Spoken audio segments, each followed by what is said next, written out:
안녕하세요. 농구인생의 류필사라고 합니다. 사실 저희 농구인생의 3명의 운영자들이 얼굴을 좀 드러내는 거를 좋아하진 않는데 이번에 본의 아니게 제가 이제 얼굴을 보여드리게 됐습니다. 좀 상기된 표정과 거북한 말투와 좀 익숙하지 않은 게 있어서 좀 불편하시더라도 시청해주시면 감사하겠습니다. 제가 2014년도부터 여자 18세 이하 대표팀이랑 작년에 피바 아시아 챌린지 성인 대표팀까지 해서 약 3년간 대표팀 전력 분석원 일을 하고 있어서 이번에 2016년, 17년 KBL 플레이오프를 맞이해서 기록으로 보는 플레이오프라는 주제로 진행을 맡게 되었습니다. 부족하지만 잘 부탁드리겠습니다. 모비스랑 동부랑 첫 경기를 하게 되었는데 지금 양팀 모두 다 사실 수비가 강한 팀이잖아요. 지금 정규리그에서는 사실 5승 1패로 모비스가 크게 앞서 나간 모습인데요. 양동구 선수는 사실 동부를 상대로 이번 시즌 가장 강했어요. 평균 13.67점을 기록하면서 강한 모습을 보였습니다. 어저께 같은 경우도 19점을 넣으면서 굉장히 강한 모습을 보여줬습니다. 수비의 대결이라고 말씀을 드렸는데 모비스 같은 경우는 사실 수비가 굉장히 원활하게 이루어지면서 동부 선수들이 맥을 못 썼습니다. 슛 성공률만 봐도 동부 선수들 같은 경우는 2점슛 성공률이 46.6%, 3점슛 성공률이 10%, 자유투 성공률이 28.6%로 극악한 슛 성공률을 보였는데요. 이는 동부 선수들이 슛 감이 안 좋다고 보여질 수 있지만 다르게 생각해보면 모비스 선수들의 타이트한 앞선 수비를 동부 선수들이 극복해내지 못했다라고 보는 게 좀 더 정확할 것 같습니다. 어제 동부의 가장 큰 페인을 보여줄 수 있는 데이터가 슛 차트입니다. 지금 팀 슛 차트를 같이 한번 보시면 동부 같은 경우는 득점의 대부분이 페인트 존에서만 이루어지고 있습니다. 이 페인트 존에서의 득점은 맥키니스 선수와 벤슨 선수, 이 두 선수가 대부분 페인트 존 득점을 기록을 했고요. 이 슛 차트만 봐도 국내 선수들의 활약이 굉장히 미비했다는 것을 보여줄 수 있습니다. 그것을 뒷받침하는 자료가 개인 슛 차트를 보면 아실 수 있습니다.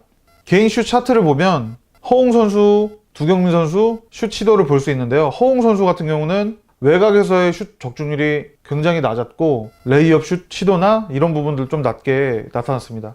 두경민 선수 역시 득점에서 큰 기여를 많이 못했다는 것을 볼 수 있습니다. 이 슛 차트를 종합해보면 맥키니스 선수와 벤슨 선수의 득점의 총합은 40점, 나머지 국내 선수들의 득점의 총합은 19점으로 국내 선수 중 두 자릿수 득점을 기록한 선수는 한 명도 없었고 이를 통해 국내 선수들이 부진했던 모습을 알 수 있습니다. 울산 모비스는 슛 시도가 굉장히 고른 위치에서 나타났는데요. 그에 따라서 슛 성공률도 사실 굉장히 좋아서 고른 득점 분포를 보였습니다. 라인업 분석을 보시면요. 모비스 같은 경우는 가장 많이 쓰였던 라인업이 양동근, 함지훈, 전준범, 밀러, 이종현 선수 이렇게 라인업이 구성이 됐는데 허버트 힐 선수가 합류한 지 얼마 안 됐고 그동안 많이 맞춰왔던 밀러, 이종현, 함지훈 선수가 1쿼터부터 4쿼터를 다 가져가면서 좋은 멤버십을 보여줬고요. 득실 마진이 상당히 높았던 부분을 확인할 수 있고요.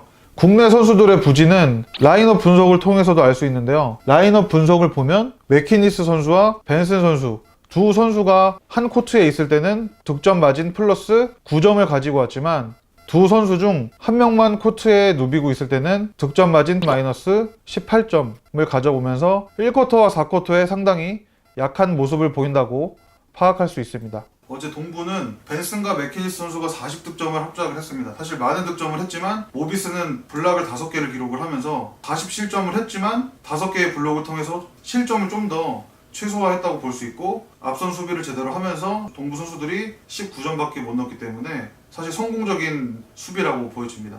반면 동부 같은 경우는 75점 정도 실점을 했으면은 평균 실점과 비슷하게 실점을 한 거지만 어제 모비스 선수들의 슛 성공률이 사실 상당히 좋았기 때문에 수비는 거의 잘 이뤄졌다고 보기는 힘듭니다. 특히 김주성 선수가 출전을 하고 있을 때 라인업 분석을 봤을 때 사실 득실 마진이 상당히 안 좋은 부분을 볼 수 있는데요. 지금 윤호영 선수가 부상인 상태에서 김주성 선수가 수비적으로 크게 도움이 못 되면 벤슨 선수가 사실 부담이 많이 가는 상황인데 이종현 선수랑 함지훈 선수가 같이 뛸 때 외국인 선수를 상대로도 손색이 없는 모습을 보여줘서 이 부분을 동부가 좀 풀어야 되지 않을까 생각을 하고 있습니다. 현재 기록을 보면 양동근 선수가 19점을 득점을 하고 생산성에서도 사실 높은 점수를 얻었는데 득점 마진을 보면 의외로 양동근 선수가 뛰었을 때 득점 마진이 높지 않습니다. 약 3점 정도의 득점 마진을 봤는데 의외로 이대성 선수와 김호범 선수가 뛰었을 때 득점 마진에서 상당한 큰 이득을 받습니다. 12점 정도 이득을 받는데 신기하게도 또 이 두 선수의 또 생산성은 사실 높지 않아요. 이런 걸 보면 또 기록에서도 나오지 않은 흔히들 말하는 원성 히어로, 눈에 띄지 않지만 큰 도움이 되는 선수라고 파악할 수 있습니다. 유재학 감독님은 어떻게 생각하시는지 참 궁금하네요. 어제와 같은 경우는 사실 호응 선수를 살려주는 패턴을 동부에서 많이 사용을 했는데요. 모비스 선수들이 대비를 잘해왔어요. 그래서 사실 허웅 선수의 슛 시도가 성공률이 낮은 이유가 패턴을 미리 파악을 하고 사전에 준비를 했기 때문에 슛 찬스도 많이 안 났을 뿐더러 슛을 던져도 터프샷을 던지게 되는 경우가 많아서 적중률이 굉장히 낮았습니다. 동부가 2차전을 잡기 위해서는 국내 선수들의 슛 성공률이 사실 많이 높아져야 되는데 이를 높이기 위해서는 허웅 선수와 두경민 선수를 살릴 수 있는 패턴 플레이가 좀 더 필요해 보이고, 이에 더해서 김주성 선수가 어제 슛 시도가 2번밖에 없었는데 김주성 선수가 좀 더 공격할 수 있는 여건을 만들어주는 게 동부가 이길 수 있는 확률을 좀 더 높일 수 있는 방법이라고 생각합니다. 수비에서는 양동근 선수의 수비를 좀 더 강하게 할 필요가 있어 보이고요. 양동근 선수가 슛이 쉽게 풀림에 따라서 자연스럽게 다른 선수들의 슛 찬스가 많이 생겨서 확률 높은 공격을 했기 때문에 양동근 선수에 대한 집중 마크가 필요할 것으로 보입니다. 모비스는 어제 수비가 굉장히 잘 이루어졌기 때문에 수비는 계속적으로 유지를 하되 이대성 선수와 전준범 선수의 슛 성공률이 50%가 채 안 됐기 때문에 이 두 선수의 슛감을 찾는다면 보다 쉬운 경기를 할 수 있을 것으로 여겨집니다. 오늘 펼쳐질 삼성 썬더스와 인천 전자랜드 경기를 마치고 리뷰를 준비하도록 하겠습니다. 시청해주셔서 감사합니다.